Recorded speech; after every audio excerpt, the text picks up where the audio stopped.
Hello friends, कैसे हैं आप लोग। आप सबका स्वागत है आपके अपने यूट्यूब चैनल द क्लास 365 में। फ्रेंड्स, हम लोग जो है बिहार दरोगा मेंस के लिए जो एडिटोरिया द्वारा प्रैक्टिस सेट लाया गया है, इसके प्रैक्टिस सेट नंबर 1 को देखते हैं। इसमें टोटल 15 प्रैक्टिस सेट दिया गया है, तो जिसको हम लोग बारी बारी से देखेंगे। तो चलिए आज हम लोग सेट नंबर 1 का जो है डिस्कशन को करते हैं। जैसे पहला क्वेश्चन है, ऋग्वेद के 8वें मंडल में हस्तलिखित ऋचाओं को निम्न में से किस नाम से जाना जाता है। तो ऋग्वेद के जो 8वें मंडल है, इसमें जो हस्त से लिखा गया था ऋचा, इसको किस नाम से जाना जाता था। तो इसे जाना जाता था खील के नाम से। तो इसे खील के नाम से जाना जाता था। जैसे कि हम लोग को पता है वेद 4 है, और इसमें जो है 4 वेद में ऋग्वेद, यजुर्वेद, सामवेद और अथर्ववेद है। और इसमें जो है चारों वेद को जो है संयुक्त रूप से संहिता कहा जाता है। तो चारों वेद को संयुक्त रूप से संहिता कहा जाता है। और खील जो है 8वें मंडल में जो हस्तलिखित ऋचा है, इसको खील कहा जाता है। चलिए नेक्स्ट 2 नंबर क्वेश्चन है, सूची एक को सूची दिए के साथ सुमेलित कीजिए और दिए गए कूट का प्रयोग कर सही उत्तर चुनिए। तो इसमें क्या है, विद्रोह और नेता दिया गया है। तो फिर है कच्छ विद्रोह। तो कच्छ विद्रोह के नेता कौन थे, तो ये थे राव भारमल। तो कच्छ विद्रोह राव भारमल। खासी विद्रोह, तो खासी विद्रोह हो जाएगा तीरथ सिंह। तो खासी विद्रोह के नेता तीरथ सिंह थे। और रामोसी विद्रोह, तो रामोसी विद्रोह के नेता जो है ये चित्तूर सिंह थे। तो रामोसी विद्रोह के नेता चित्तूर सिंह हो जाएगा। और संथाल विद्रोह का नेता सिद्धू और कान्हू हो जाएंगे। तो इस तरह देखिए, कच्छ विद्रोह का राव भारमल, खासी विद्रोह का तीरथ सिंह, और रामोसी विद्रोह का चित्तूर सिंह, और संथाल विद्रोह का कान्हू और सिद्धू। तो 1 का सी, तो 1 का 3 और 2 का 4, इस तरह हम लोग का जो है आंसर नंबर डी इसका सही हो जाएगा। नेक्स्ट है, चोल काल में ब्राह्मण को दी गई भूमि को किस नाम से जाना जाता था। तो चोल काल में जो है ब्राह्मण को दी गई भूमि को किस नाम से जाना जाता था, तो ब्रह्मदे। तो इसे कहा जाता था ब्रह्मदे। तो चोल काल में जो ब्राह्मण को दान में भूमि दिया जाता था, इसे ब्रह्मदे कहा जाता था। चोल वंश जो है इसके संस्थापक कौन थे, तो विजयालय। तो चोल वंश के संस्थापक विजयालय थे और इसकी राजधानी जो थी वो तंजौर थी। तो चोल वंश के संस्थापक विजयालय थे और राजधानी तंजौर थी। और इस काल में जो ब्राह्मण को भूमि दी जाती थी, इसे कहा जाता था ब्रह्मदे। नेक्स्ट है, भक्ति आंदोलन के संबंधित दादू दयाल निम्न में से किसके अनुयायी थे। तो भक्ति आंदोलन से जो संबंधित है दादू दयाल, ये किसके अनुयायी थे, तो दादू दयाल जो है ये कबीर के अनुयायी थे। तो दादू दयाल कबीर के अनुयायी थे। तो इसका आंसर हो जाएगा कबीर। तो दादू दयाल जो है कबीर के अनुयायी थे। और इसका जो है जन्म, दादू दयाल का जन्म 1544 ईस्वी में हुआ था। तो दादू दयाल का जन्म 1544 में हुआ था और ये धुनिया जाति से जो है संबंधित थे और अहमदाबाद में इनका जन्म हुआ था। और इन्होंने जो है नीपक नामक आंदोलन की शुरुआत की थी। तो नीपक नामक आंदोलन का शुरुआत किसके द्वारा किया गया था, तो दादू दयाल के द्वारा। दादू दयाल के द्वारा नीपक नामक आंदोलन का शुरुआत किया गया। नेक्स्ट 5 नंबर क्वेश्चन है, मेरठ संयंत्र मामले के निम्नलिखित पर विचार कीजिए। तो मेरठ संयंत्र मामले के संदर्भ में कौन सा कथन सत्य है। तो चलिए देखते हैं मेरठ संयंत्र मामले के संबंध में कौन सा कथन सत्य हो जाएगा। तो इसमें क्या दिया गया है, पहला, यह मामला भारतीय राष्ट्रीय आंदोलन के कम्युनिस्ट और समाजवादी पहलुओं से जुड़ा था। तो ये मामला जो है भारतीय राष्ट्रीय आंदोलन के जो है कम्युनिस्ट और समाजवादी पहलू से जुड़ा था। ये स्टेटमेंट सही है। इस मामले को भारत में मजदूर वर्ग के आंदोलन को कमजोर करने के लिए जिम्मेवार ठहराया जाता है। तो इस मामले को जो है भारत में मजदूर वर्ग के आंदोलन को कमजोर करने के लिए जिम्मेवार ठहराया जाता है। तो ये स्टेटमेंट भी सही हो जाएगा। तो इसमें जो है 1 और 2 दोनों स्टेटमेंट सही है। तो मेरठ संयंत्र मामला 1929 में जो हुआ था, ये ब्रिटिश में जो है भारत में शुरू किया गया था, ब्रिटिश भारत के टाइम में शुरू किया गया था। और यह जो है मामला 20वीं सदी की शुरुआती दौर में ब्रिटिश सरकार के कम्युनिस्ट और समाजवादी विचारों को बढ़ते दर का प्रतीक था। और यह जो तीनों अंग्रेजों सहित कुछ ट्रेड यूनियन की गिरफ्तारी और बाद में मुकदमे के साथ शुरू हुआ था। तो ये था मेरठ संयंत्र मामला। नेक्स्ट है, किस अधिवेशन में मुस्लिम लीग ने कांग्रेस के साथ मिलकर संयुक्त समिति की स्थापना की थी। तो किस अधिवेशन में मुस्लिम लीग जो है कांग्रेस के साथ मिलकर संयुक्त अधिवेशन की जो है अधिवेशना की थी। तो ये हो जाएगा आपको लखनऊ अधिवेशन में। तो लखनऊ अधिवेशन कब हुआ था, तो 1916 में। तो 1916 में जो है लखनऊ अधिवेशन हुआ था। और इसका अध्यक्षता किसके द्वारा किया गया था, तो इसका अध्यक्षता जो है अंबिका चरण मजूमदार के द्वारा किया गया था। और इसमें जो है नरम दल और गरम दल एक हुए थे और मुस्लिम लीग भी जो है इसमें एक हुए थे और कांग्रेस के साथ मिलकर जो है संयुक्त समिति की स्थापना की थी। तो ये हो जाएगा लखनऊ अधिवेशन। और इसमें ही है जो बाल गंगाधर तिलक द्वारा नारा दिया गया था, स्वराज मेरा जन्मसिद्ध अधिकार है और मैं इसे लेकर रहूंगा। तो लखनऊ अधिवेशन जो है काफ़ी महत्वपूर्ण है और इसकी अध्यक्षता जो है अंबिका चरण मजूमदार के द्वारा जो है किया गया था। नेक्स्ट चलिए 7 नंबर क्वेश्चन है, पोटोनेवा का युद्ध निम्नलिखित में से किसके मध्य लड़ा गया था। तो पोटोनेवा का युद्ध जो है किसके मध्य लड़ा गया था, तो इसका आंसर हो जाएगा हैदर अली एवं आयरकूट। तो पोटोनेवा का युद्ध जो है हैदर अली और आयरकूट के मध्य जो है लड़ा गया था 1781 में। तो 1781 में हैदर अली और आयरकूट के बीच लड़ा गया था पोटोनेवा का युद्ध, और यह जो है पूरी तरह से जो है द्वितीय आंग्ल मैसूर युद्ध का जो है हिस्सा है। तो पोटोनेवा का युद्ध द्वितीय आंग्ल मैसूर युद्ध का हिस्सा है, और ये कब से कब तक हुआ था, तो द्वितीय आंग्ल मैसूर युद्ध जो है 1780 से 84 तक हुआ था, और मंगलोर की संधि के साथ जो है ये खत्म हो गया था। तो इसी का हिस्सा है पोटोनेवा का युद्ध। नेक्स्ट, सहायक संधि प्रथा प्रणाली के संबंध में कौन सा कथन असत्य है। तो सहायक संधि प्रथा प्रणाली के संबंध में से पूछा गया असत्य कौन सा है। तो इसमें देखिए क्या है, इस प्रथा में शामिल सहयोगी राज्यों को ब्रिटिश सेना अपने राज्य में रखनी होती थी। तो जो भी है ब्रिटिश से सहायक संधि करता था उसको अपने राज्य में ब्रिटिश सेना रखनी होती थी। तो ये स्टेटमेंट सही है। इस प्रणाली में शामिल देशी राज्य किसी भी पड़ोसी राज्य से कूटनीतिक संबंध बनाया तथा विदेशी विशेषज्ञ रखने का अधिकार खो देता था।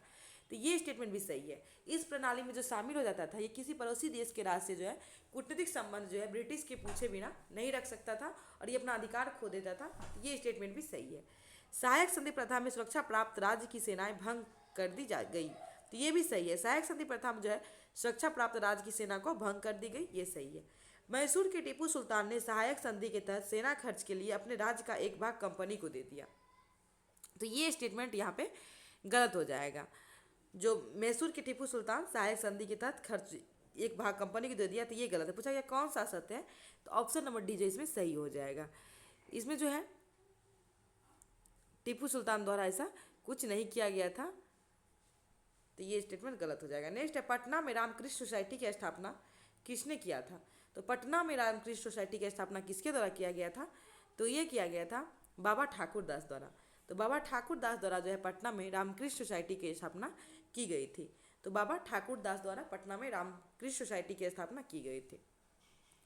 नेक्स्ट, ददनी प्रथा के संबंध में निम्न में से कौन सा कथन सत्य है। तो ददनी प्रथा के संबंध में इसमें से कौन सा कथन सत्य हो जाएगा, तो देखिए क्या क्या पहले दिया गया है। तो यह दक्षिणी भारत के भू राजस्व व्यवस्था थी, फिर यह मुगल कालीन राजस्व व्यवस्था के से संबंधित थी, फिर यह व्यापारियों द्वारा कारीगरों को दी जाने वाली पूंजीगत सहायता थी। तो ददनी प्रथा क्या थी, तो यह व्यापारियों द्वारा जो है कारीगरों को दी जाने वाली पूंजीगत संस्था थी। तो ये जो है इसमें सही हो जाएगा। ददनी प्रथा जो एक व्यावसायिक प्रथा थी जिस व्यापारी जो है यूरोपीय कंपनी के एजेंट और स्थानीय कारीगरों या किसानों के अग्रिम धन आयात को जो है ददनी कहा जाता था। यह प्रथा जो मुख्य रूप से व्यापार और उत्पादन विशेषकर कपड़ा उद्योग से संबंधित था, और इसलिए यह स्टेटमेंट नंबर सी सही हो जाएगा। निम्न में से किस वर्ष तिलपत की लड़ाई लड़ी गई थी। तो तिलपत की लड़ाई किस वर्ष लड़ी गई थी, तो ये लड़ी गई थी 1699 में। तो तिलपत की लड़ाई 1669 में जो है लड़ा गया था। तो तिलपत की लड़ाई 1669 में लड़ा गया था। नेक्स्ट, निम्नलिखित युग पर विचार कीजिए। यहाँ देखिए क्या दिया गया है, इसे सही पूछा गया है, सही सुमेलित कौन कौन सा है। तो सलाबाई की संधि नाना फडणवीस ने सारस्वत तथा भरूच का अधिग्रहण, तो ये सही है। सलाबाई की संधि के तहत जो है नाना फडणवीस से सारस्वत का भरूच पर जो है अधिग्रहण कर लिया गया था। श्रीरंगपट्टनम की संधि टीपू सुल्तान के गंटूर का अधिग्रहण, तो ये स्टेटमेंट यहाँ पे गलत है। तो श्रीरंगपट्टनम की संधि से जो है टीपू सुल्तान एवं अंग्रेज और सहयोगी निजाम एवं पेशवा के बीच हुई थी, और इसमें गुंटूर का अधिग्रहण जो है 1788 में अंग्रेज और निजाम के हैदराबाद के बीच हुआ था। तो ये गलत हो जाएगा। देवगांव की संधि भोंसले से कटक का अधिग्रहण, तो ये सही हो जाएगा। तो इसमें एक और 3 सही है। नेक्स्ट देखिए 13 नंबर है, प्रिंसिपल्स ऑफ इकोनॉमिक्स पुस्तक के लेखक कौन है। तो प्रिंसिपल्स ऑफ इकोनॉमिक्स पुस्तक के लेखक है मार्शल। तो इसके लेखक मार्शल हो जाएंगे प्रिंसिपल्स ऑफ इकोनॉमिक पुस्तक के लेखक। वर्तमान में राष्ट्रीय आय की गणना है तो आधार वर्ष क्या है। तो वर्तमान में राष्ट्रीय आय की गणना है तो आधार वर्ष क्या है, तो इसका आधार वर्ष है 2011-12। तो वर्तमान में राष्ट्रीय आय की गणना है तो आधार वर्ष 2011-12 है। नेक्स्ट, भारत के औद्योगिकी उत्पादन सूचकांक में निम्न में से कौन सी गतिविधि शामिल नहीं है। तो भारत के औद्योगिकी उत्पादन सूचकांक में कौन सी गतिविधि शामिल नहीं होगा, तो इसका आंसर हो जाएगा निर्माण। इसमें जो है निर्माण शामिल नहीं है, बाकी खनन भी निर्माण और विद्युत शामिल है। मध्याह्न भोजन योजना की शुरुआत किस 5 वर्षीय योजना में किया गया था। तो मध्याह्न भोजन योजना का शुभारंभ जो है किस वर्षीय योजना में किया गया था, तो ये 8वीं में किया गया था। तो 8वीं में ये किया गया था। 8वीं पंचवर्षीय योजना जिसका कार्यकाल कब से कब तक रहा था, तो 1992 से 97 तक रहा था। और इसकी स्थापना जो है मध्याह्न भोजन की कब किया गया था, तो 1995 में किया गया था। तो इसलिए ये 8वीं पंचवर्षीय योजना में जो है मध्याह्न भोजन की शुरुआत किया गया था। नेक्स्ट है केंद्रीय बजट 2026-27 संदर्भ में निम्न में कौन सा कथन सत्य है। तो केंद्रीय बजट के संबंध में कौन सा कथन इसमें सत्य होगा, तो ये देखिए, वित्त मंत्री निर्मला सीतारमण ने लगातार 9वीं बार केंद्रीय बजट को पेश करने का गौरव प्राप्त किया, तो ये सही है। बजट 2026-27 जो है कुल 3 कर्तव्य पर आधारित है, तो ये जो है कुल 3 कर्तव्य पर आधारित है, ये स्टेटमेंट भी यहाँ पे सही हो जाएगा। ये 3 कर्तव्य कौन कौन सा है, आर्थिक विकास, जन आकांक्षा और समावेशी विकास, और सबका साथ सबका विकास, तो ये 3 कर्तव्य होगा, तो ये भी सही है। बजट का पहला कर्तव्य सामाजिक न्याय से संबंधित है, तो बजट का जो है पहला कर्तव्य सामाजिक न्याय से संबंधित है, ये गलत है, ये आर्थिक विकास से संबंधित है, तो इसलिए ये स्टेटमेंट गलत है। तो पूछा गया कौन सा कथन सत्य है, तो 1 और 2 जो है इसमें सही हो जाएगा, तो 1 और 2 इसमें सही है। नहीं, भारत के नए मुख्य न्यायाधीश कौन बने हैं, तो भारत के नए मुख्य न्यायाधीश बने हैं जस्टिस सूर्यकांत, तो भारत के नए मुख्य न्यायाधीश जस्टिस सूर्यकांत बने हैं। बिहार विधानसभा चुनाव 2025 की अधिसूचना कब जारी की गई, तो बिहार विधानसभा 2025 की अधिसूचना कब जारी की गई थी, तो ये की गई थी 6 अक्टूबर 2025 को, तो इसका आंसर हो जाएगा 6 अक्टूबर 2025 को जो है बिहार विधानसभा चुनाव 2025 की अधिसूचना जारी की गई थी। नेक्स्ट, सैयद मुश्ताक अली ट्रॉफी 2025 का विजेता झारखंड बना है। उपरोक्त के संबंध में निम्न में से कौन सा कूट सत्य है, तो सैयद मुश्ताक अली ट्रॉफी जो है 2025 इसका विजेता झारखंड बना है, तो इसमें से कौन सा कथन सत्य हो जाएगा, तो इसमें देखिए क्या दिया गया है, इस खेल में उपविजेता हरियाणा बना है, तो ये स्टेटमेंट सही है। इस खेल में जो उपविजेता हरियाणा बना है और विजेता कौन था, झारखंड, और ये जो है 69 रन से जीता था झारखंड, तो ये स्टेटमेंट सही है। सर्वाधिक रन ईशान किशन द्वारा बनाया गया, तो ये भी सही है। सर्वाधिक रन जो है इसमें ईशान किशन द्वारा बनाया गया है, और ये कुल इसमें कितना रन बनाया गया है, तो 517 रन जो है ईशान किशन द्वारा बनाया गया है। 2024 में मुंबई ने यह ट्रॉफी जीती थी, तो ये भी स्टेटमेंट यहाँ पे सही है। 2024 में जो है मुंबई द्वारा यह ट्रॉफी जीता गया था, तो इसे 1, 2 और 3 सभी सही हो जाएगा। नेक्स्ट, नीति आयोग द्वारा जारी पहली वित्तीय स्वास्थ्य सूचकांक में बिहार का स्थान क्या है, तो नीति आयोग द्वारा जो जारी किया गया पहली वित्तीय स्वास्थ्य सूचकांक, इसमें बिहार का स्थान क्या है, तो बिहार का स्थान इसमें है 7वां, तो बिहार का स्थान इसमें 7वां हो जाएगा।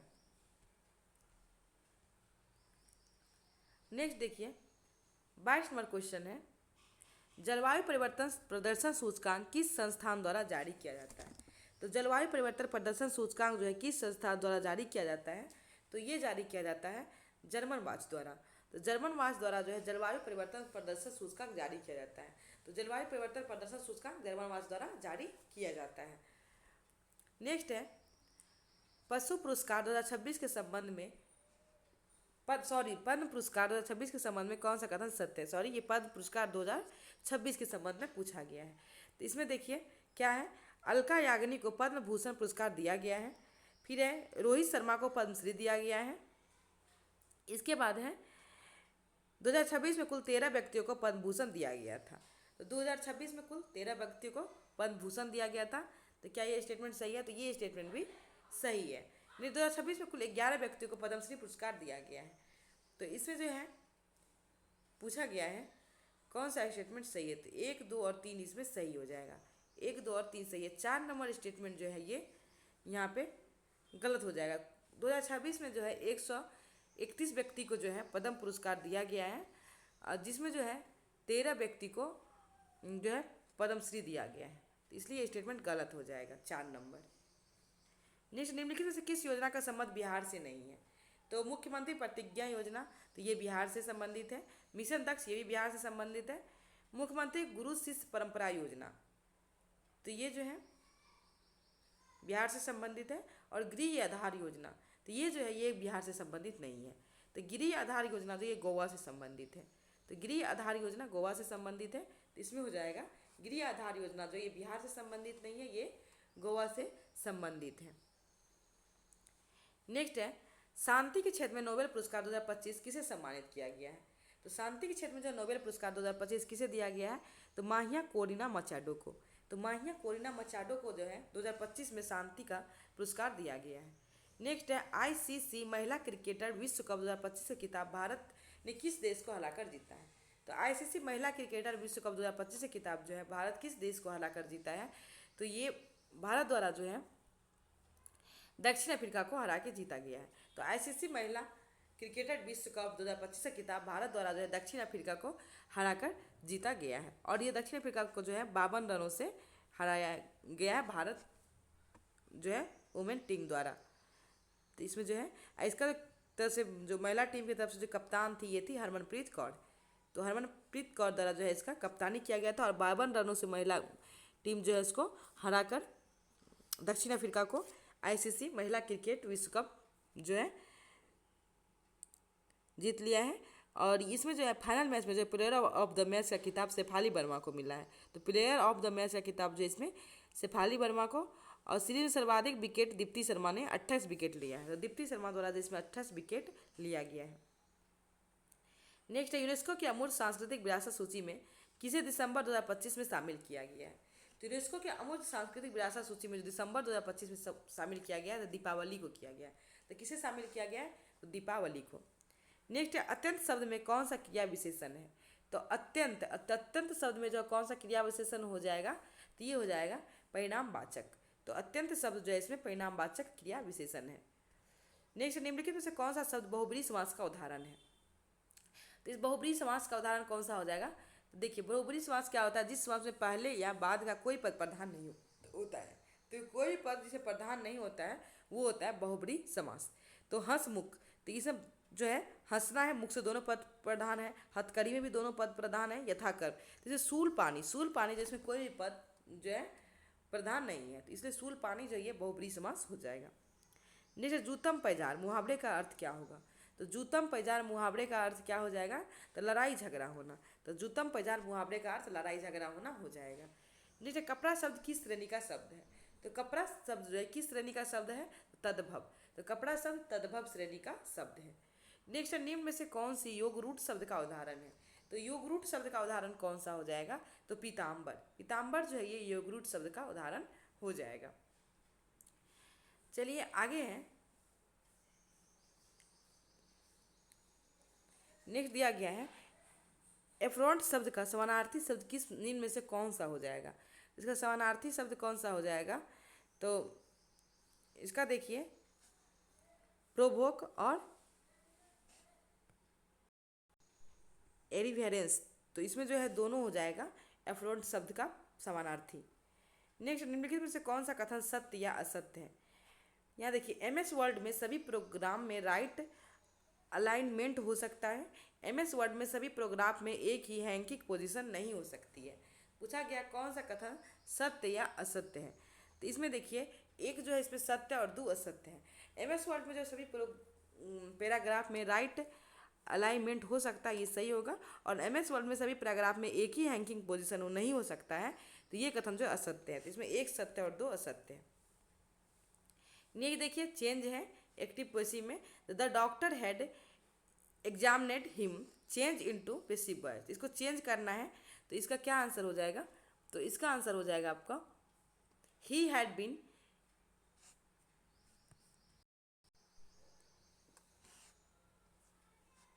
Examined by the doctor. तो ये इसका आंसर इसमें हो जाएगा। नेक्स्ट देखिए है 1992 में 73वें संविधान संशोधन अधिनियम के तहत निम्नलिखित में से किसे अनिवार्य आरक्षण प्रदान किया गया था। तो 73वें संविधान संशोधन के द्वारा किसे अनिवार्य आरक्षण प्रदान किया गया था तो ये प्रदान किया गया था इसमें अनुसूचित जाति को, अनुसूचित जनजाति और महिला। तो अनुसूचित जाति, अनुसूचित जनजाति और महिला को जो है 73वें संविधान संशोधन 1992 के द्वारा जो है आरक्षण प्रदान किया गया था। तो 1, 2 और 3 इसमें सही हो जाएगा। नेक्स्ट भारतीय संविधान के संदर्भ में निम्नलिखित कथनों पर विचार कीजिए। 2 सितंबर 1946 को अंतरिम सरकार का गठन किया गया। तो ये स्टेटमेंट यहाँ पे सही हो जाएगा। 2 सितंबर को जो है 1946 को अंतरिम सरकार का गठन किया गया था। नेक्स्ट क्रिप्स मिशन योजना के आधार पर अंतरिम सरकार का गठन किया गया। तो ये स्टेटमेंट यहाँ पे जो है गलत हो जाएगा। फिर संविधान सभा की पहली बैठक 9 दिसंबर 1946 को मुंबई में संपन्न हुई थी। तो संविधान सभा की पहली बैठक जो है 9 दिसंबर 1946 को मुंबई में नहीं दिल्ली में संपन्न हुई थी। तो इसलिए ये स्टेटमेंट भी गलत हो जाएगा। तो इसमें जो है केवल एक सही है। तो कौन सा कथन सही है? तो केवल एक इसमें सही हो जाएगा।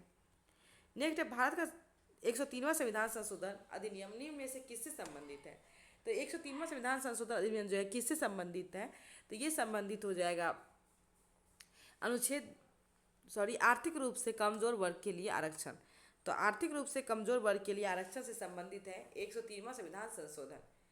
तो आर्थिक रूप से कमजोर वर्ग के लिए आरक्षण से संबंधित है 103वां संविधान संशोधन। निम्नलिखित में से कौन सा एक प्रावधान भारतीय संविधान के अंतर्गत संसद के सदस्यों के विशेषाधिकार तथा उन्मुक्तियों को निर्धारित करती है? तो संसद के सदस्यों के विशेषाधिकार तथा उन्मुक्ति को निर्धारित कौन सा अनुच्छेद करती है? तो अनुच्छेद 105 द्वारा यह निर्धारित किया जाता है। नेक्स्ट देखिए 40 नंबर क्वेश्चन है, निम्नलिखित में से किसे मौलिक कर्तव्य नहीं माना जाता है? तो मौलिक कर्तव्य इसमें से किसे नहीं माना जाएगा? तो यह देखिए हमारी समग्र संस्कृति की असमित धरोहर के महत्व देना और संरक्षित करना, तो इसे माना जाता है। हमारा समग्र संस्कृति और जो हमारा धरोहर है इसे महत्व देना और इसको संरक्षित करना, ये हमारा मौलिक कर्तव्य है। धर्मनिरपेक्षता को बनाए रखना और उसकी रक्षा करना, तो ये हमारा कोई मौलिक कर्तव्य नहीं है। तो यही इसका आंसर हो जाएगा। धर्मनिरपेक्षता को बनाए रखना और उसकी रक्षा करना, ये जो है हमारा मौलिक कर्तव्य नहीं होगा। नेक्स्ट है वैज्ञानिक दृष्टिकोण, ममतावाद तथा जांच एवं सुधार की भावना का विकास करना, तो ये भी मौलिक कर्तव्य है। भारत की संप्रभुता, एकता और अखंडता को बनाए रखना, ये भी मौलिक कर्तव्य है। तो ऑप्शन नंबर 20 में होगा, ये मौलिक कर्तव्य नहीं है। संविधान सभा द्वारा संघ संविधान समिति का अध्यक्ष निम्न में से किसे नियुक्त किया गया था? तो संघ संविधान सभा द्वारा जो है संघ संविधान समिति का अध्यक्ष किसे नियुक्त किया गया था? तो ये नियुक्त किया गया था जवाहरलाल नेहरू को। तो जवाहरलाल नेहरू को जो है संघ समिति का जो है अध्यक्ष चुना गया था। बी आर अम्बेडकर को प्रारूप समिति का अध्यक्ष चुना गया था। और जीवी कृपलानी, तो इसमें देखिए जीवी कृपलानी जो है मूल अधिकार उप समिति के जो है ये थे अध्यक्ष। तो जीवी कृपलानी मूल अधिकार उप समिति के, ये प्रारूप समिति के, जवाहरलाल नेहरू संघ समिति के, और अल्लादी कृष्णनामी अय्यर जो है ये जो है प्रारूप समिति के मेंबर थे। नेक्स्ट, निम्नलिखित में से किस अधिनियम के अंतर्गत भारतीय विधान परिषद के बजट पर बहस करने की शक्ति प्राप्त हुई है? तो किस अधिनियम के अंतर्गत जो है भारतीय विधान परिषद के बजट पर बहस करने की शक्ति प्राप्त हुई है? तो ये हुई है भारतीय परिषद अधिनियम 1992 से। तो भारतीय परिषद अधिनियम 1992 से जो है बजट पर बहस करने की शक्ति प्राप्त हुई है। नेक्स्ट है भारतीय संविधान के किस प्रकार की शासन प्रणाली का व्यवस्था किया गया है? तो भारतीय संविधान में किस प्रकार की शासन प्रणाली का व्यवस्था किया गया है? तो ये किया गया है आपको संसदात्मक। तो संसदात्मक प्रणाली का जो है भारतीय संविधान में व्यवस्था किया गया है। नेक्स्ट, निम्नलिखित में से कौन सा संवैधानिक प्रावधान भारतीय संविधान द्वारा ब्रिटिश संविधान से लिया गया है? तो इसमें से ब्रिटिश संविधान से क्या क्या लिया गया है तो उसके संदर्भ में ये दिया गया है ब्रिटिश संविधान से क्या लिया गया है। तो संसदीय विशेषाधिकार जो ये ब्रिटिश संविधान से लिया गया है। तो संसदीय विशेषाधिकार ब्रिटिश संविधान से लिया गया है। तो इसका आंसर नंबर सी हो जाएगा। नेक्स्ट, निम्नलिखित में से कौन सा कथन सही नहीं है? तो इसमें देखिए प्रकाश वर्ष एक वर्ष से प्रकाश द्वारा तय की गई दूरी है। तो प्रकाश वर्ष दूरी की इकाई है, प्रकाश वर्ष समय की इकाई है, एंगस्ट्रम लंबाई की इकाई है। इसमें जो देखिए प्रकाश वर्ष समय की इकाई है, यही गलत हो जाएगा। प्रकाश वर्ष जो है दूरी की इकाई है, तो प्रकाश वर्ष समय की इकाई है, ये गलत हो जाएगा। नेक्स्ट है उस विकल्प का चयन कीजिए जो अभिकथन और कारण जो है नामक निम्नलिखित में से दोनों कथन के संबंध में सत्य है। यहाँ देखिए एक चिकनी सतह की तुलना में एक वस्तु खुरदरी सतह पर कम फिसलती है। तो चिकनी सतह की तुलना में जो है वस्तु खुरदरी सतह पर कम फिसलती है, तो ये सही है। और फिर इसका कारण क्या है? जब सतह खुरदरी होती है तो घर्षण बल बढ़ता है। तो जब सतह खुरदरी होती है तो घर्षण बल बढ़ता है, तो क्या ये सही है? तो ये जो है दोनों इसमें सही हो जाएगा। कारण और कथन दोनों सत्य है और इसका ये सही व्याख्या करता है, तो ये दोनों इसमें सही हो जाएगा। अभिकथन और कारण दोनों सत्य, इसका सही व्याख्या भी करता है। नेक्स्ट देखिए है 1 kg और 2 kg के दो पिंड जो है 3.2 मीटर की ऊंचाई से गिराए जाते हैं। जमीन को छूने से ठीक पहले उसके सापेक्ष वेग ज्ञात कीजिए। मान लीजिए गुरुत्वीय त्वरण कितना है? 10 मीटर प्रति सेकेंड है। तो इस वजह इसको जो है सॉल्व करने पे इसका आंसर हो जाएगा दोनों वेग जो है 8 मीटर प्रति सेकेंड हो जाएगा। नेक्स्ट, निम्नलिखित में से कौन सा कथन सही नहीं है? प्रति एकांक आयतन पर लगने वाला बल दाब कहलाता है। तो क्या ये सही है? प्रति एकांक जो है आयतन पर लगने वाला बल दाब कहलाता है, तो ये सही होगा। नेक्स्ट है द्रव बर्तनों की दीवारों पर दाब डाल सकते हैं। द्रव जो है बर्तन की दीवार पर डाल डाल सकते हैं, तो ये भी सही हो जाएगा। किसी वस्तु पर लगने वाला बल उसकी गति की अवस्था में परिवर्तन कर सकता है, लेकिन आकृति में नहीं। तो बल जो है ये गति और आकृति दोनों में परिवर्तन कर सकता है, तो ये स्टेटमेंट यहाँ पूछा गया सही नहीं है। सॉरी सॉरी ये गलती हो गया। यहाँ देखिए प्रति एकांक आयतन दिया गया है, सॉरी, तो ये प्रति एकांक क्षेत्रफल पर लगने वाला दाब कहलाता है, तो ये स्टेटमेंट गलत है। द्रव बर्तन की दीवार पर दाब डाल सकता है, तो द्रव जो है बर्तन की दीवार पर दाब डाल सकता है, ये स्टेटमेंट भी यहाँ पे गलत हो जाएगा। फिर है किसी वस्तु पर लगने वाला बल गति की अवस्था में परिवर्तन कर सकता है, लेकिन उसकी आवृत्ति में नहीं, तो ये सही होगा। पूछा गया कौन सा सही नहीं है, तो 1 और 2 जो इसमें सही नहीं है। नेक्स्ट है निम्न में से आर्द्रता क्या है। तो आर्द्रता क्या होता है? आर्द्रता जब वायु में जलवाष्प उपस्थित होता है, जब वायु में जलवाष्प उपस्थित होता है तो उसे आर्द्रता कहा जाता है। तो जब वायु में जलवाष्प उपस्थित होता है उसे क्या कहा जाता है? तो आर्द्रता कहा जाता है।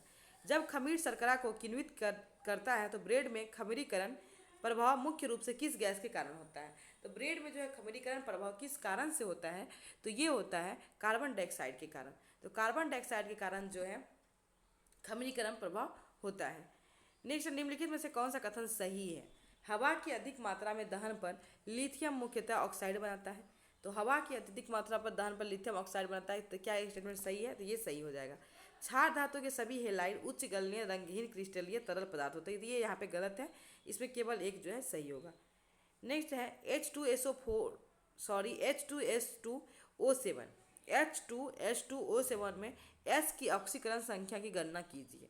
तो H2S2O7 में S की ऑक्सीकरण संख्या की गणना कैसे होगा? तो इसका आंसर हो जाएगा 6।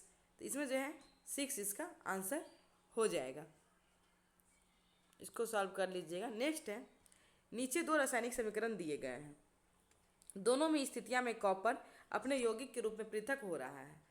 फिर इसमें दिया गया जिंक और लेड तत्व के रूप में अस्थायी होते हैं। जिंक और लेड कॉपर की तुलना में अधिक अक्रियाशील होते हैं। कॉपर जिंक और लेड की तुलना में अधिक अभिक्रियाशील होते हैं। कॉपर के यौगिक उच्च दाब पर अपघटित होते हैं। तो ये थोड़ा सा लॉन्ग क्वेश्चन दिया गया है, तो आप लोग इसको खुद से एक बार पढ़ लीजिएगा और इसका आंसर हो जाएगा इससे जिंक और लेड कॉपर की तुलना में अधिक अभिक्रियाशील होते हैं। ये जो है समीकरण से पता चलता है। नेक्स्ट, निम्नलिखित में से बेरियम प्रोडक्साइड का सूत्र क्या है? तो बेरियम प्रोक्साइड का सूत्र क्या हो जाएगा? तो इसका सूत्र है BaO2। तो BaO2 जो है बेरियम प्रोक्साइड का सूत्र हो जाएगा। नेक्स्ट है सूची 1 को सूची 2 से सुमेलित कीजिए और सूचियों के नीचे दिए गए जो है प्रयोग करके उत्तर चुनिए। तो यहाँ देखिए दिया गया है, क्या है, सॉरी ये छूट गया, ये यहाँ से नहीं, क्वेश्चन बीच में हम लोग क्वेश्चन नंबर 55 से देखेंगे। तो क्वेश्चन नंबर 55 क्या है? तो क्वेश्चन नंबर 55 है निम्नलिखित में से किसने जैविक वर्गीकरण के द्विनाम पद्धति की शुरुआत की थी? तो द्विनाम पद्धति की शुरुआत जो है किसके द्वारा की गई थी? तो कार्लस नीलियस के द्वारा किया गया था। कैरोलस नीलियस के द्वारा 1758 में जो है द्विनाम पद्धति की शुरुआत की गई थी, तो ये लीनियस इसका आंसर हो जाएगा। फिर है थेलोफाइटा में कौन से पौधे शामिल है? तो थेलोफाइटा में कौन से पौधे शामिल होता है? तो उल्वाकारा और बेलोडोफोरा, ये जो है थेलोफाइटा में शामिल है। नेक्स्ट, कोशिका झिल्ली के संबंध में निम्नलिखित में से कौन सा कथन सही है? तो कोशिका झिल्ली के संबंध में कौन सा कथन सही है? झिल्ली इसके दोनों ओर मौजूद कुछ अणुओं के लिए चुनिंदा रूप से पारगम्य होती है, तो ये सही है। पानी में इस झिल्ली से होकर निम्न में से उच्च ताप सांद्रता में जा सकती है। तो इसमें जो पूछा गया कौन सा सही है कोशिका झिल्ली के संदर्भ में, इसमें केवल एक सही होगा, तो केवल एक इसमें सही है। नेक्स्ट, कवक निम्नलिखित में से किस वस्तु पर उग सकता है? कवक जो है किस वस्तु पर उग सकता है? तो ब्रेड, अचार, चमड़ा, कपड़े, ये सभी पर उग सकता है। तो कवक जो है ये सभी पर उग सकता है, ब्रेड, अचार, चमड़ा और कपड़े पे। नेक्स्ट, निम्नलिखित में से कौन सा विकल्प सूची 1 को सूची 2 से सही ढंग से सुमेलित करता है? तो यहाँ देखिए क्या दिया गया, कोशिका झिल्ली। तो कोशिका झिल्ली जो है ये जो है किससे सुमेलित होगा? तो ये देखिए अणुओं के परिवहन से। तो कोशिका झिल्ली अणुओं के परिवहन से होगा। फिर है चिकनी अंतःप्रद्रवी जालिका। तो चिकनी अंतःप्रद्रवी की जालिका जो है ये वसा या लिपिड के संश्लेषण से हो जाएगा। फिर है गोल्जी उपकरण। तो गोल्जी उपकरण जो है ग्लाइकोप्रोटीन और ग्लाइकोलिपिड के निर्माण में महत्वपूर्ण और राइबोसोम जो प्रोटीन के संश्लेषण में महत्वपूर्ण हो जाएगा। और इस तरह हम लोग का आंसर नंबर 1 सही हो जाएगा। नेक्स्ट, निम्नलिखित में से कौन सा किण्वन एंजाइम वसा को तोड़ने में मदद करता है? तो वसा को तोड़ने में कौन सा किण्वन एंजाइम जो है मदद करता है? तो ये करता है लैपेज। तो इसका आंसर लैपेज हो जाएगा। ये वसा को तोड़ने में जो है मदद करता है। निम्न में से कौन सा पदार्थ अमाशय में आने वाले अम्लीय भोजन को क्षारीय बनाता है? तो ये पित्त रस जो है अमाशय में आने वाले भोजन को जो है क्षारीय बनाता है। नेक्स्ट अब है, देखिए यहाँ पे सूची 1 को सूची 2 से सुमिलित करना है। तो यहाँ क्या दिया गया है? सूची 1 और सूची 2। तो देखिए क्या है, तो इसमें है फल। फल जो है ये कहाँ होता है? तो अंडा से हो जाएगा। बीज, बीज का जो है क्या होगा? तो बीजांड हो जाएगा। और फिर काष्ठ, तो काष्ठ जो है तना और मड जो है पत्ती। नेक्स्ट है, रोगों का कौन सा समूह जीवाणुओं के कारण होता है? तो जीवाणु के कारण होने वाला कौन कौन सा रोग है इसमें? तो वो हो जाएगा आंत, ज्वार, हैजा और तपेदिक। तो आंत, ज्वार, हैजा और तपेदिक जो है जीवाणु के कारण होता है। तो आंत, ज्वार, हैजा और तपेदिक। नेक्स्ट है, विलियम जोहानसन ने आनुवंशिकता की मेंडेलियन इकाइयों का वर्णन करने के लिए जीन शब्द किस वर्ष प्रतिपादित किया है? तो जीन शब्द जो है किस वर्ष प्रतिपादित किया गया? तो 1909 में। तो 1909 में जो है विलियम जोहानसन के द्वारा जीन शब्द प्रतिपादन किया गया है। भारत में कितने राज्यों में एक सदनीय विधानमंडल प्रणाली है? तो भारत में कितने राज्य में एक सदनीय विधानमंडल प्रणाली है? तो 22 राज्य में। तो 22 राज्य में जो है एक सदनीय विधानमंडल प्रणाली है, बाकी 6 में जो है 2 सदनीय है और इसमें बिहार भी शामिल है। अरुण ग्रह के विषय में कौन सा कथन सही है? तो इस ग्रह का घूर्णन काल विपरीत है या पूर्व से पश्चिम की ओर घूमती है? तो ये सही है। तो ये जो अरुण ग्रह के संबंध में सही है, इसका घूर्णन काल विपरीत है और ये पूर्व से पश्चिम की ओर घूमती है। नेक्स्ट है, इसमें शून्य अक्षीय झुकाव है, तो ये गलत होगा। ये शून्य अक्षीय झुकाव ये गलत होगा, इसमें केवल एक जो है सही हो जाएगा। नेक्स्ट, केंद्रीय सिल्क बोर्ड की स्थापना कब की गई थी? तो केंद्रीय सिल्क बोर्ड की स्थापना जो है ये कब की गई थी? तो केंद्रीय सिल्क बोर्ड की स्थापना 1949 में की गई थी। तो केंद्रीय सिल्क बोर्ड की स्थापना 1949 में की गई थी। नेक्स्ट, रजत क्रांति निम्नलिखित में किसके उत्पादन से संबंधित है? तो रजत क्रांति जो है किसके उत्पादन से संबंधित है? तो अंडा उत्पादन से।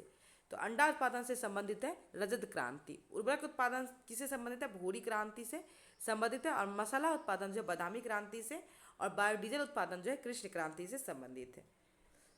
नेक्स्ट, अंतर्राष्ट्रीय ओलंपिक कमेटी का मुख्यालय कहाँ है? तो अंतर्राष्ट्रीय ओलंपिक कमेटी का मुख्यालय जो है लुसाने में है। तो अंतर्राष्ट्रीय ओलंपिक कमेटी का मुख्यालय लुसाने में है।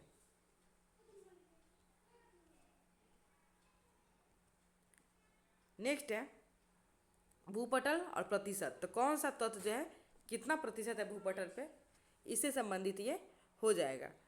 तो यहाँ देखिए ऑक्सीजन, ऑक्सीजन कितना होगा? 46%। एल्यूमिनियम कितना हो जाएगा? तो ये हो जाएगा 8.1%। फिर लोहा, तो लोहा हो जाएगा 5% और कैल्शियम जो है 3.6%। तो इसका आंसर हो जाएगा ऑप्शन नंबर बी। भारत के किस राज्य में वन्य जीव अभ्यारण्य सबसे अधिक संख्या में है? तो भारत के किस राज्य में वन्य जीव अभ्यारण्य सबसे अधिक संख्या में है? तो ये हो जाएगा महाराष्ट्र में। तो महाराष्ट्र में जो है सबसे अधिक वन्य जीव अभ्यारण्य है। नेक्स्ट, एशिया महाद्वीप की जलवायु के संबंध में दिए गए एशिया महाद्वीप की जलवायु के संबंध में दिए गए कथन पर विचार कीजिए तथा इसमें से असत्य कथन की पहचान कीजिए।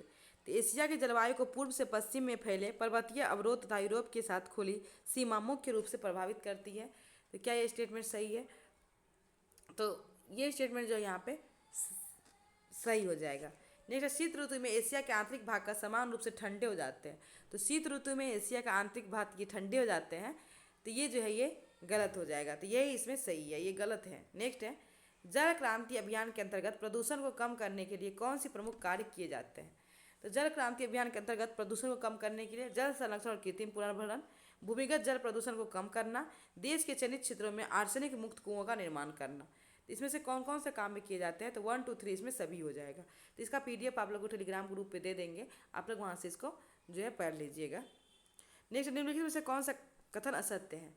तो यहाँ देखिए हिमालय की महत्वपूर्ण स्थलाकृतियाँ शिवालिक और दून है। तो यहाँ पूछा गया कौन सा कथन असत्य है? तो ये जो है इसमें सही हो जाएगा। बृहद हिमालय की घाटियों और भोटिया प्रजाति के लोग निवास करते हैं, ये भी सही है। ऊंचाई पर स्थित घास के मैदान को दुआर कहा जाता है, तो ऊंचाई पर स्थित घास के मैदान को द्वार कहा जाता है, ये गलत हो जाएगा। ऊंचाई पर स्थित घास के मैदान को जो है द्वार कहा जाता है, तो ये स्टेटमेंट यहाँ पे गलत है। यहाँ जो है दून कहा जाता है। नेक्स्ट है फूलों की घाटी हिमाचल प्रदेश क्षेत्र में स्थित है, तो फूलों की घाटी हिमाचल प्रदेश क्षेत्र और उत्तराखंड में भी स्थित है, तो इसमें जो है असत्य हो जाएगा ऑप्शन नंबर सी। नेक्स्ट है निम्नलिखित झीलों में से कौन सा लैगून झील है, तो लैगून झील कौन कौन सा इसमें हो जाएगा, तो लैगून झील देखिए चिल्का झील एक लैगून झील है, फिर बुलर झील लैगून झील नहीं है, फिर हो जाएगा पुलिकट झील और कल्योरी झील, ये तीनों जो है लैगून झील है, तो 1, 3 और 4 जो है इसका आंसर हो जाएगा। नेक्स्ट मानसूनी वर्षा की विशेषताओं के संदर्भ में निम्नलिखित कथन में से कौन सा कथन असत्य है।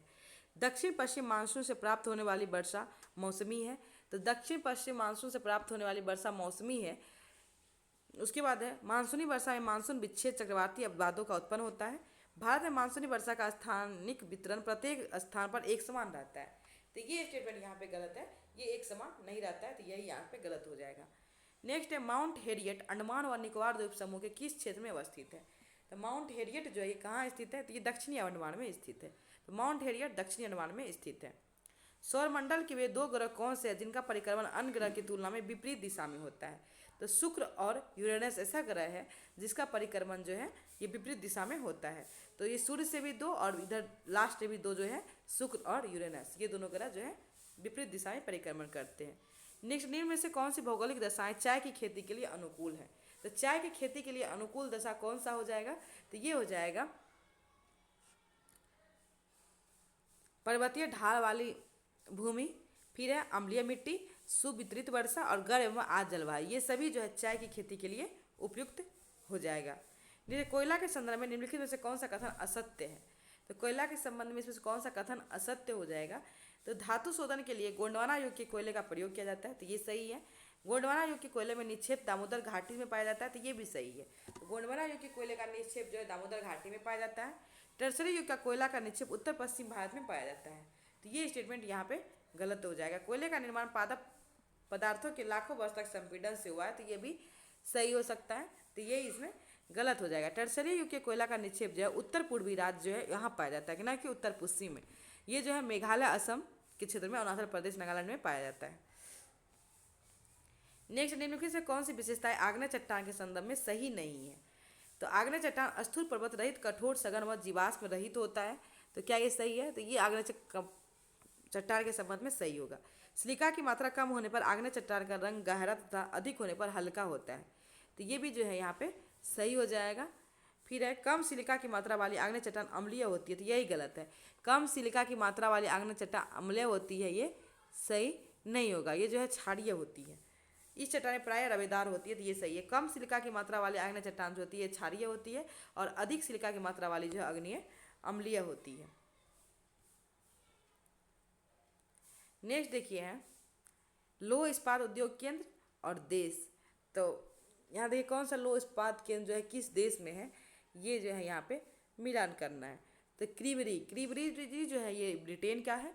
फिर बर्मिंगम, तो बर्मिंगम जो है ये कहाँ हो जाएगा, तो बर्मिंगम हो जाएगा जापान का। मॉस्को कहाँ का होगा, तो यूक्रेन का। और नागासाकी हो जाएगा, सॉरी इससे मिस्टेक हो गया, क्रीवरी जो है क्रीवरी हो जाएगा यूक्रेन का, तो क्रीवरी यूक्रेन का हो जाएगा। बर्मिंगम जो है ये ब्रिटेन का हो जाएगा। फिर मॉस्को कहाँ का हो जाएगा, रूस का। और नागासाकी जापान का, तो ये लौह इस्पात केंद्र है। नेक्स्ट हिमालय पर्वत श्रृंखला के संदर्भ में कौन सा कथन असत्य है, तो इसमें से हिमालय के संबंध में कौन सा असत्य होगा, इसमें वर्तमान समय में बहिर्जनित और आंतर्जनिक बलों की क्रियाएं संचालित है, ये सही होगा। इसमें गाढ़ भी आकार की घाटियाँ छिप्रिका और जलप्रपात की अवस्था में द्योतक है, तो ये भी सही होगा। इनकी उत्पत्ति ज्वालामुखी क्रिया के फलस्वरूप हुई है, तो ये गलत हो जाएगा। इनकी उत्पत्ति ज्वालामुखी क्रिया के फलस्वरूप हुई है, ये गलत हो जाएगा। इसमें जो है नदी की अवसाद से पड़ने वाले बलन के कारण हुई है। भूवैज्ञानिक दृष्टि से तरुण, दुर्बल और लचीली है, ये भी सही बात है। इसमें जो है सी गलत है। नहीं तो हिमालय पर्वतीय क्षेत्रों में पाए जाने वाली वनस्पतियों को उत्तर के से दक्षिण क्रम में लगाएं, तो कौन सा वनस्पति कहाँ पाया जाता है, इसे उत्तर से दक्षिण में लगाना है। तो सबसे उत्तर में पाया जाता है लाइकेन, तो सबसे पहले लाइकेन हो जाएगा। फिर शीतोष्ण कटिबंधीय घास हो जाएगा, फिर आर्द्र उष्णकटिबंधीय वन और पर्णपाती वन। तो इस तरह जो है डी इसका आंसर हो जाएगा। नेक्स्ट, भारत में पाए जाने वाले पेट्रोलियम पदार्थ निम्न में से किस प्रकार की सेल संरचनाओं में पाए जाते हैं? तो भारत में पाए जाने वाले पेट्रोलियम पदार्थ जो है किस प्रकार के सेल संरचना में पाए जाते हैं? तो इसका आंसर हो जाएगा टर्सरी क्रम के सेल में, टर्सरी क्रम की सेल में पाए जाते हैं। फिर यहाँ मैथ है, किसी वस्तु को जो है 1060 रुपये में बेचने पर होने वाला लाभ उस वस्तु के 950 रुपये में बेचने पर होने वाले हानि के 20% लाभ अर्जित करने के लिए इसे कितने रुपये में बेचना होगा? तो इसे कितने रुपये में बेचना होगा, इसको सॉल्व कर लीजिएगा और इसका आंसर हो जाएगा, तो इसका आंसर आपको हो जाएगा कितना, तो 1200 रुपये में। तो 1200 इसका आंसर हो जाएगा, जो कि इसमें नहीं दिया गया है, इसका आंसर 1200 होगा। नेक्स्ट, एक कार अपनी वास्तविक चाल से जो है इतना चलती है, तो 87 नंबर का आंसर हो जाएगा आपको 35 किलोमीटर घंटा। PDF दे दिया जाएगा, आप लोग सॉल्व कर लीजिएगा। पहले वीडियो अपलोड करने से जो है पहले 2 घंटा पहले PDF दे दिया जाएगा, तो आप लोग वहाँ से अपना बना लीजिएगा, फिर बाद में मिला लीजिएगा। नेक्स्ट 88 नंबर का आंसर आपको हो जाएगा 2500। फिर 89 का आंसर हो जाएगा 108 वर्ष, और 90 का हो जाएगा 10। 91 का आंसर है 35, और 92 का आंसर हो जाएगा 30, और 93 का आंसर है 240 रुपये प्रति दर्जन, और 94 का आंसर हो जाएगा 94 का आंसर है 12 दिन। फिर 95 को सॉल्व कीजिएगा, इसका आंसर हो जाएगा आपको, ये रीजनिंग दिया गया है, सॉरी हाँ 95 का आंसर जो है ये दिया गया है 1/25, और 96 नंबर जो ये रीजनिंग है, और इसका आंसर हो जाएगा ए। और 97 नंबर जो है इसका आंसर हो जाएगा सी, उत्तर पश्चिम, और 98 का आंसर हो जाएगा बी, और 99 का हो जाएगा 15, और 100 जो है ये दिया गया है। शब्द को तार्किक और सार्थक क्रम में सजाइए।